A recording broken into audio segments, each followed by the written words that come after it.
¿Podría un alcalde meterse en líos por no tener las herramientas adecuadas?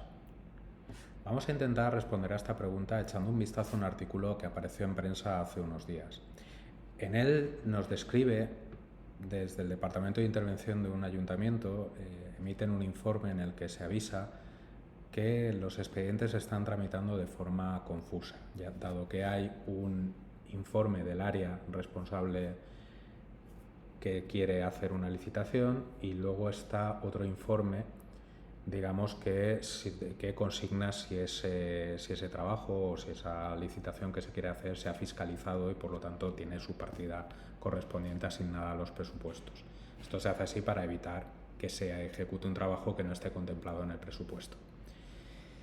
Debido a que antiguamente pues, los informes, los expedientes se tramitaban a máquina, estamos hablando de hace ya bastantes años, y en aquel entonces, para facilitar el poder encontrar los dos informes de manera fácil, pues lo que hacía era, digamos, solaparse los dos informes, se entregaba el informe del área junto al informe de fiscalización, aunque no estuviera relleno todavía.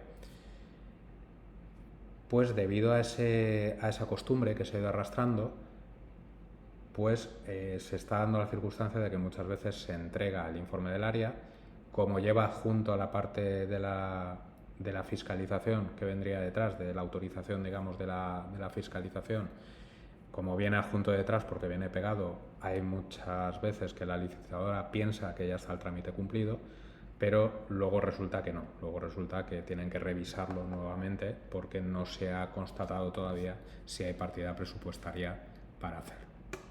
Aquí nos describe que esto es herencia del pasado, de cuando los documentos se complementaban con máquinas de escribir mecánicas y se hacía esto para simplificar la tramitación del expediente. ¿Cómo podríamos ayudar a evitar este problema que se encuentra en el ayuntamiento? Pues en este caso podríamos hacerlo definiendo una gestión de expedientes en las que indicáramos que por cada tipo de expedientes tiene que ir una determinada documentación. De modo que definiríamos un expediente en el que por defecto predeterminaríamos una serie de documentos.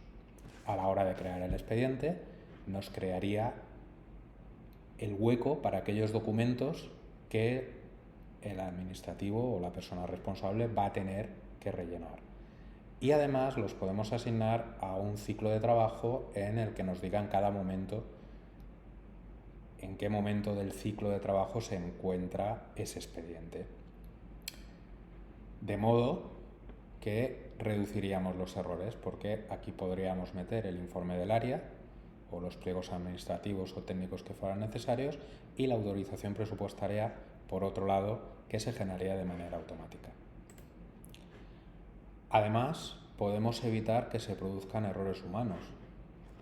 Y ahora acabamos de crear un expediente vacío con los 3 documentos que tiene que llenar. Si yo por error quisiera avanzar el expediente en el ciclo y le dijese que en vez de pendiente de documentación lo voy a pasar a documentación revisada, podemos preparar reglas que nos indique que no nos deje pasar si hay determinados documentos que no están rellenos, de manera que no solamente vamos a separar los documentos de manera individualizada para que cada persona responsable los llene, sino que además vamos a asegurarnos de que un expediente no pase de ciclo hasta que no tenga todos los requisitos que le hemos exigido cumplidos.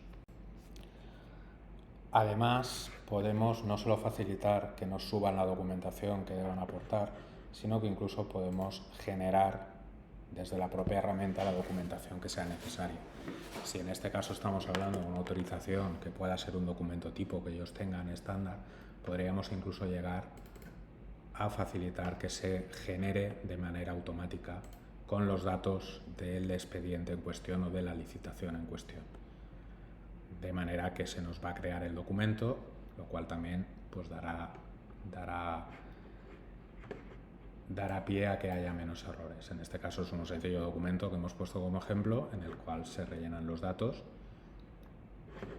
y una vez que los tenemos rellenos pues guardamos los cambios, le damos a aceptar y ya se nos convertiría en un PDF que podríamos firmar de manera automática. De ese modo incluso estamos generando el propio documento desde la herramienta.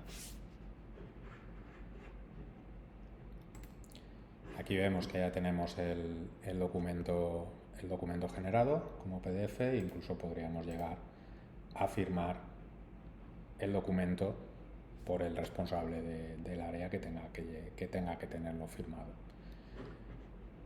De ese modo ya nos permitiría, una vez firmado, ya nos permitiría ahora sí pues pasar, si le hemos puesto que el requerimiento es que esté ese documento, pues ya le podríamos dejar que pasara al siguiente ciclo.